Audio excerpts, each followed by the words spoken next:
Акын Гүлбара Тактарова көп жылдан бери Москва шаарында эмгектенет. Ал бүгүнкү жыйынга Раматылык Үмүтбектин жаркын элесине арнап өз калеминен жаралган чыгармасын алып келген. Дүйнө салып кеткен Алтынбек уулу Үмүтбектин жаркын элесине жазган ырым окуп коеюн. Эч бир эне ботом деп кайгырбасын. Ал мончоктой бото кетти кош айтып. Ал мончоктой бото дүйнө салганы. Уккан жүрөк зыркырады канады. Көңүл айтып кайрыламын ыр менен. Баткенимдин болдуң бото арманы. Москва шаарына Кыргызстандын ар кайсы булуң бурчунан иштөө үчүн барган айымдардын катышуусунда 7 октябрь күнү энелер жыйыны болуп өттү. Бул тууралуу Москва шаарындагы кабарчыбыз Нуржамал Таабалдиева кабарлады.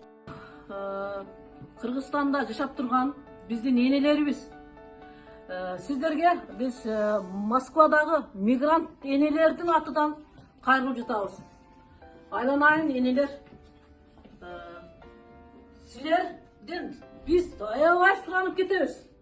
Мына 4 күндөн бери бизде миграцияда жүргөн энелерде уйку жок.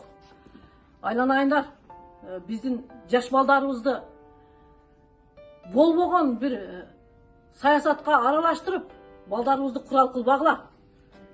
Силерден энелер суранып кетебиз биз силерден. Айланайындар, кыргыздарым, акылыңарга келгиле.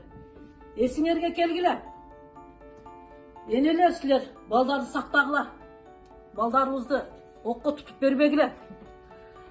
Иш-чараны Азия фондунун жетекчиси Урмат Байматова уюштурду. Жыйындын негизги максаты Кыргызстандагы акыркы кооптуу кырдаалдарга байланыштуу элди ынтымакка биригүүгө чакырып, энелер кайрылуусун элге жеткирүү дешет уюштуруучулар. Аны менен катар 6 октябрда Бишкектеги башаламандыкта каза болгон 19 жаштагы Үмүтбек Алтынбек уулунун жаркын элесин атап, Куран окулуп бата кылынды, дейт Нуржамал Таабалдиева. Уулкан Дүйшөева, Бекбол Бакыт уулу, Нуржамал Таабалдиева, Салам медиасы.